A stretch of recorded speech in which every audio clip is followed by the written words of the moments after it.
What's going on, folks? Memaoncloudfetti back at it with another dope episode.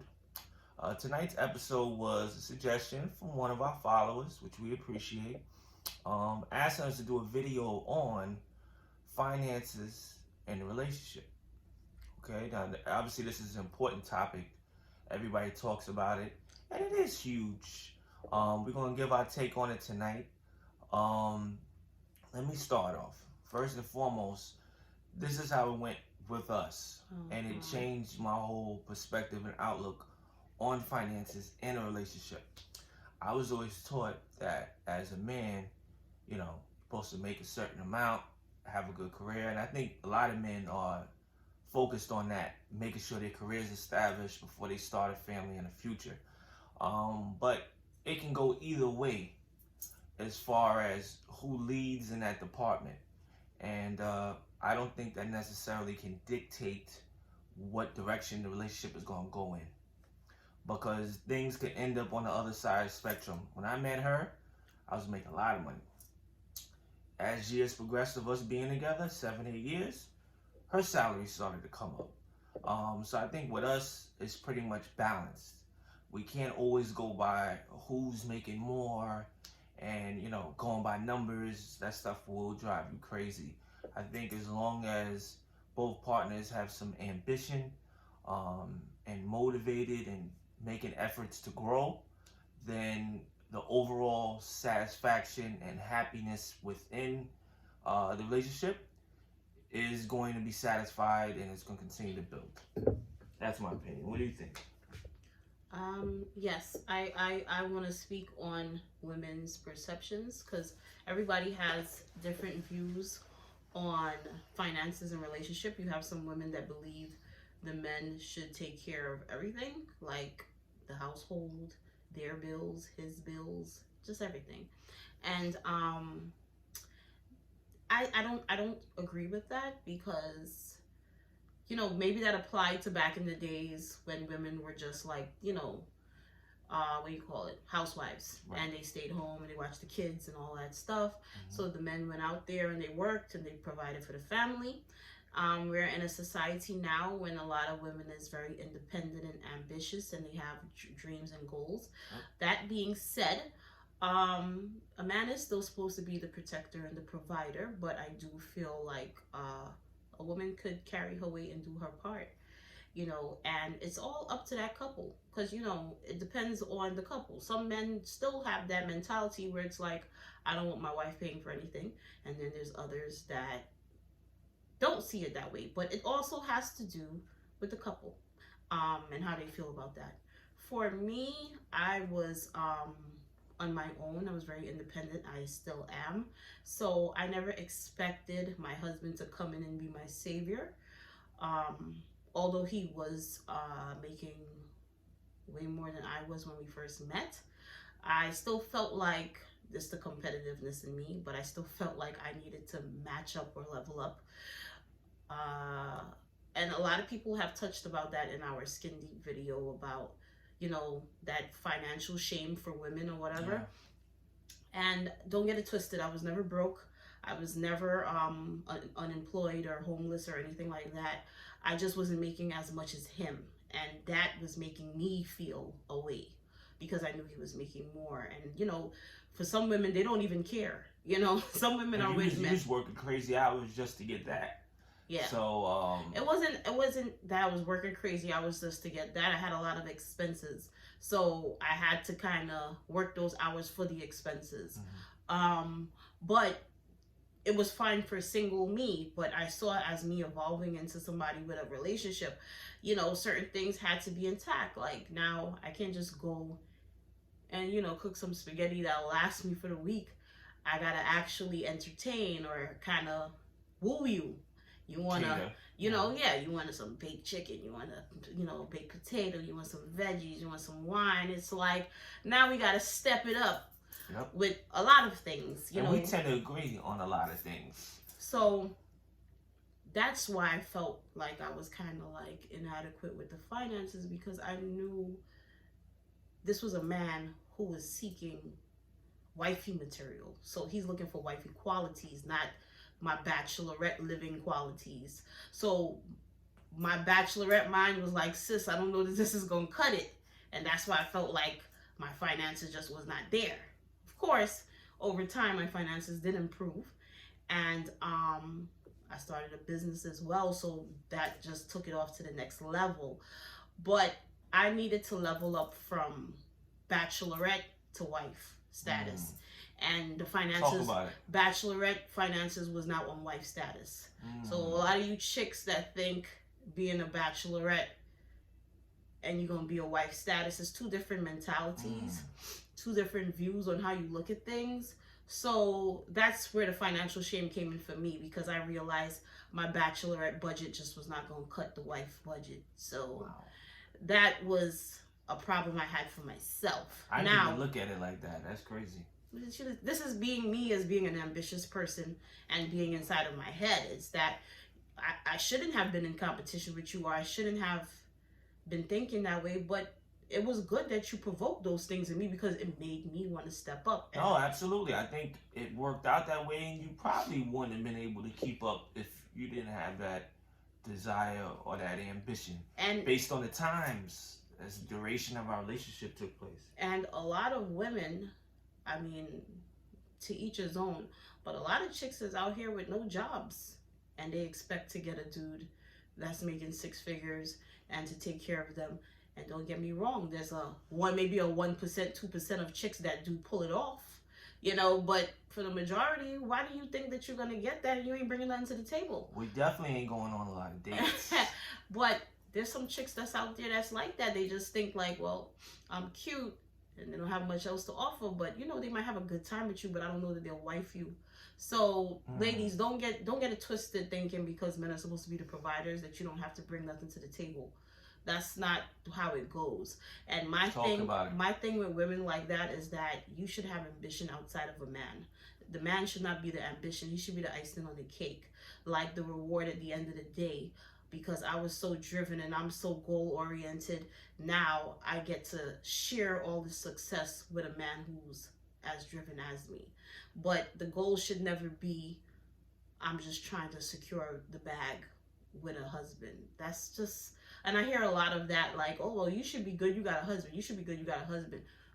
So what if I didn't have one? Solve all your problems. Yeah, and if that's what you think, it's just not realistic. Yeah, that's the wrong way to go. It's not realistic. So finances and relationships, it could get sketchy, but it's also depending on the person that you're with and how they view things.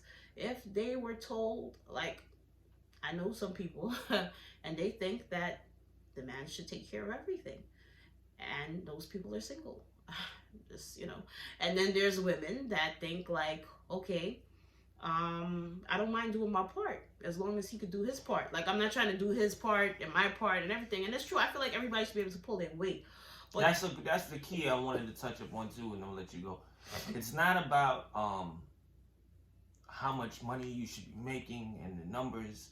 It's about pulling your own weight, whether male or female, and that helps, because I think too sometimes decisions that we make as men could be risky on the finances, and we don't think about the household finances. You can help get us out of a jam because your money is somewhat intact, or you're pulling your weight, which again, this is for household importance, not so much for selfish reason. So if it's a household, a husband and a wife is included in the household. Yeah. Both of them is supposed to be able to step in or step up when they have to, for it to be one household, in my opinion. So, but I agree. I feel like everybody should do their part, especially if you're working and stuff like that. You don't know what's gonna happen. Yeah, and at the end of the day, when my husband came into the play, I wasn't where I'm at financially now, but he was able to help me. But not only help me financially, he helped me too to gain my own finances, to save, to build up my credit, stuff like that. He gave me jewels and gems to carry me through life. So God forbid anything happen, if he loses his job or whatever the case is, that, we are still able to keep afloat. When I met him, I don't know that I could say that I was able to do those things, so he put me in a better position, mentally, or he made me see finances in a different way. Right.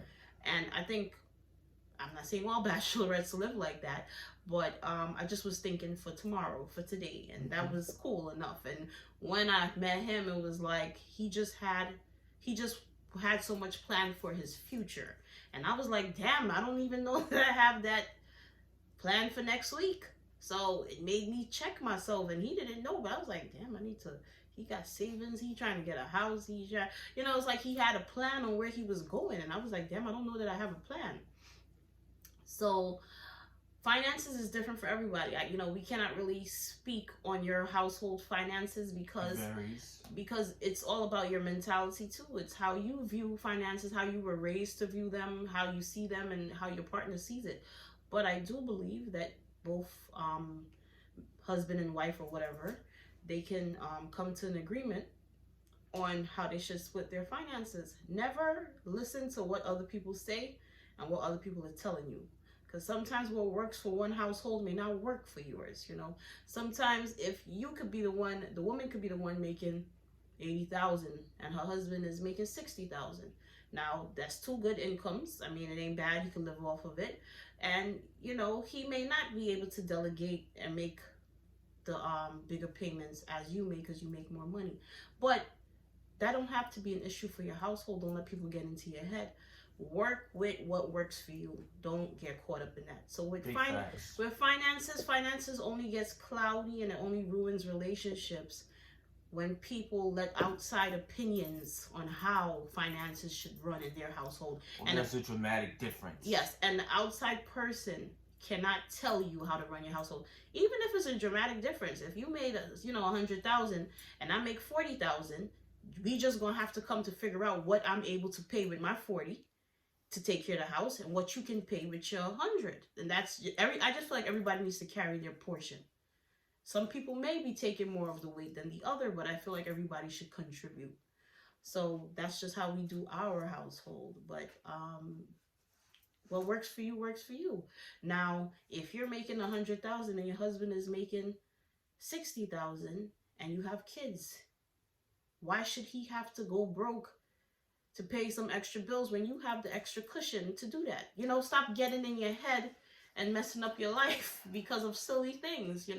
If you have the little extra cushion to afford that $100 more for a nicer car, but it's like, well, we're not getting it because he's the man, he should be paying it, and you're gonna just not do that, wait for him to get to that 70 or 100,000 and suffer or ruin your relationship. Makes no sense. It's just stupid. Just carry the little extra because it's really not hurting you that much because you have the extra cushion. So you have to do things that works for your household. Don't let people get in your head, because 9 times out of 10, the people who's giving you advice, they're not married. They're not even in relationships. They can't even keep a man. They don't have a woman. I'm talking about men too, because they have men out there running their mouth too, and they're not even married. They don't know how to deal with people properly. Exactly. So if they talking to you like that, then that's how they really view things. And it's all good to be friends, but then when it comes to something serious, then you see them switch up. Yeah. Because that's how they view it. That's maybe how they raised. That's what their values are. And even if it's a married couple giving you advice, they can't advise you. What works in their house don't work for your house. So don't listen to that. So when it comes to our opinion on finances, go by what your husband makes, your wife makes, calculate your bills together and figure it out. That's what we do. Well, how he knows how much debt he has, credit cards, student loans. I know how much I have. We come together with the household expenses. Okay, what can you do for this? What can I do for this month? And we live very comfortable. Mm-hmm. We go by, the dates of when things are due and what can afford and what not can afford. And I already know the beginning of the week, based on the time of the month it is, what I can contribute, what I can pay, what I can't pay. I also give her a heads up on it. Yeah. Because the day comes, it's like, oh, you didn't tell me you could. Now I got what's going to happen. She already know going in, and then we figure it out. So when the payday comes, we know how to deal with it. Yeah. Again, that's communication. Because, there's some months where he's like, oh, I had to pay this credit card bill this month. I had to send a chunk or whatever payment. And then it's like, so I'm not going to be able to give you a little extra this month because I got to take care of this card payment. I'll be like, okay, cool. And then there's times where I need to take care of something of mine, and I'll tell him, and he'd be like, all right, I got it. So we cover each other, but that's just how it should be. It shouldn't be any more difficult than that. I think we balance each other out. Yeah, but like I said, I think the views of finances is all hearsay. It's, people getting in your head on how it should be. Can't nobody tell you how your household should run and your finances should run because they're not you or your spouse. So They're not in your household. I don't feel like they can advise you on that. Right.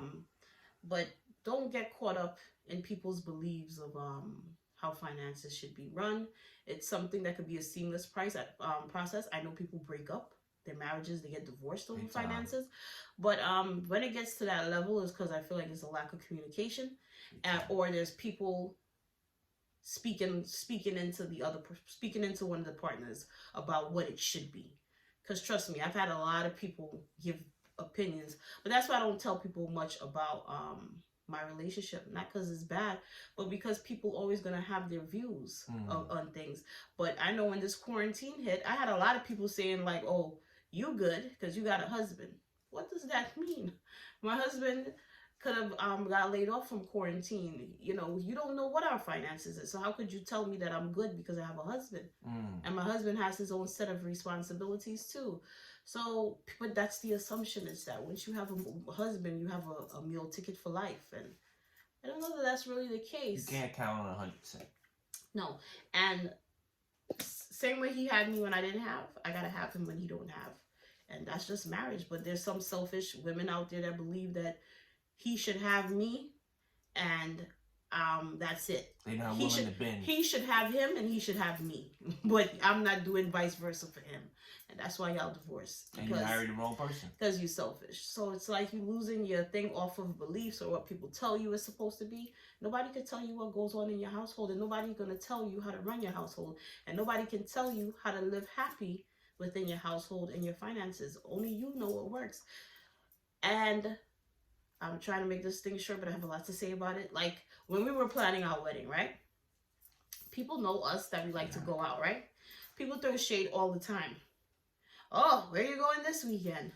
Oh, where y'all venturing off to now? Oh, when you get married, when you have kids, you can't go to brunch every weekend. When you have this, you can't. Who said we can't live? As if we're out of control. Who said we can't live? We didn't have no big savings for our wedding. We paid as we went. As the money came in, it went right back out. And we had a beautiful wedding. Beautiful than most. So, and we didn't stop going to brunch every weekend, going to dinner every weekend. Yeah. We, so that's all BS. When people be telling you, oh, because you got kids, you can't do certain things. I'm sorry. When we do have children, I'm sure we're going to have to cut back. But I'm a very driven person. So is my husband. And that just means we grind a little harder to make a little more money. But we're never going to stop our lifestyle because we have children. The children are just going to come along and enjoy the brunch with us. That's just how we roll. That's right. Or scratch off some days on the calendar. So don't believe that crap. Yeah. That when you have kids, I mean, we don't have kids yet, but we're going to make time to do things, I'm sure. But that's just how we are as a couple. We like to go out. We like to travel. We like to do things.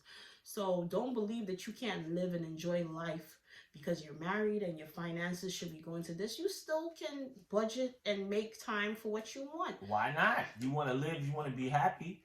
Why, subject yourself or cut everything off and sacrifice and not be happy? You can sacrifice, but your happiness deals with your physical and your mental health, which is needed to carry on to take care of your children. So, yes, you do in a way neglect yourself and sacrifice for your child. Goes without saying. But I don't think your child wants you to be unhappy either.